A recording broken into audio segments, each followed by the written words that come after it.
You're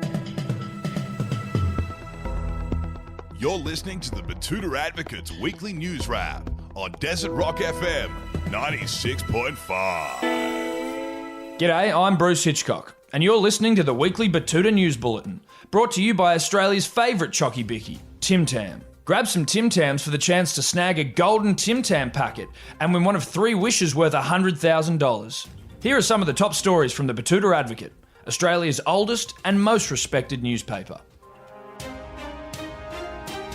First up, and Malcolm Turnbull has enjoyed a 440ml can of Monster energy drink and a ciggy over Smoko this week. Turnbull has confirmed to us that it was an attempt to understand the common man. The PM made the decision to enjoy Smoko after seeing a group of tradesmen enjoying their morning break around Parliament House. He said to our reporter after sparking up a ciggy, "Ah, yes, I can see the attraction in that now. Marvellous. I haven't felt so in touch with the nation since I went to Lou Reed back in 2004. Walking on the wild side I am, Lou. Valet, my friend." Ryan Nichols from the Flight Path District commented on our story, asking when Turnbull will be trading in the leather jacket for a flat cap with unit emblazoned across the front. In other federal news, if you thought Peter Dutton was playing around, well, you were wrong. The Home Affairs Minister has shown the nation that he's dead serious about finding these missing African athletes by enlisting Dog the Bounty Hunter to track the AWOL Commonwealth Games participants down. The dog emerged on his motorbike, clutching a sawn-off shotgun in one hand and a bottle of Jim Beam in the other. The dog then raced up to the press conference at full throttle, casting the bourbon to hell along the way. Then he shot an ABC journalist in the chest just because he fucking could. High-fiving Dutton as he walked up to the mic in front of the camera, Dog cleared his throat and put the gurgling, writhing, taxpayer-funded reporter out of his misery with a single shot to the back of the head. He then shouted, "Beware of the dog."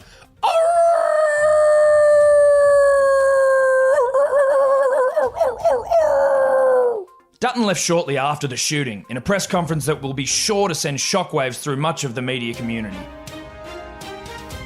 Elsewhere around the nation, and Melbourne has installed snowmaking guns around the CBD in its latest push to be more European. The Advocate can reveal the decision to put these snowmaking devices in the heart of Australia's second most European city, behind Burnie, was made by a consortium of CBD business owners hell-bent on stealing the crown from the Tasmanian fishing village. An owner-operator of a 24-hour book and bicycle shop on Lonsdale Street spoke to our reporter about the plans. He said, "We all got together one night. Around 4 a.m, we had a pizza and a bottle of Malbec, and we lamented on the fact that it doesn't snow here in Melbourne like it does with other, more cosmopolitan cultured centres."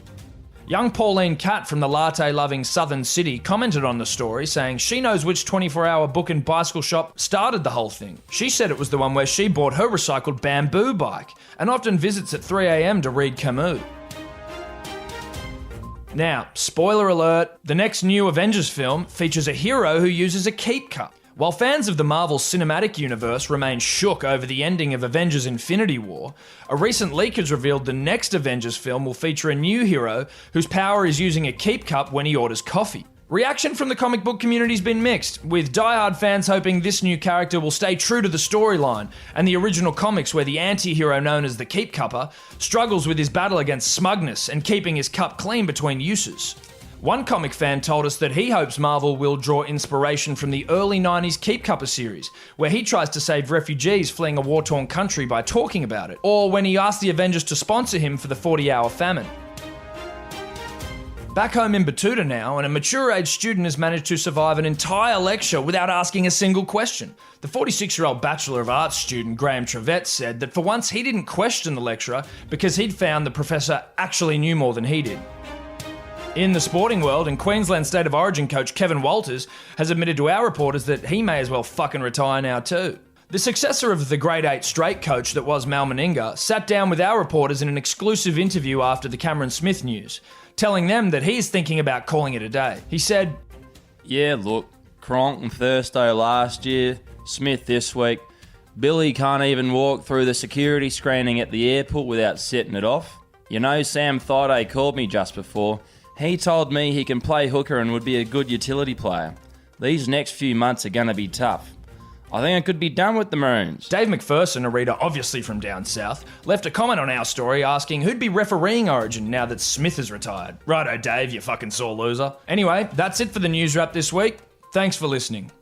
Don't forget to subscribe to the podcast in order to get your weekly fix of real, unfiltered, and unwavering regional news. And make sure you grab a packet of Tim Tams to be in the running to find the Golden Tim Tam pack and win 3 wishes worth $100,000. Go to the Tim Tam Facebook page and find clues on where the next Golden Tim Tam pack will show up. Until next week, I'm Bruce Hitchcock.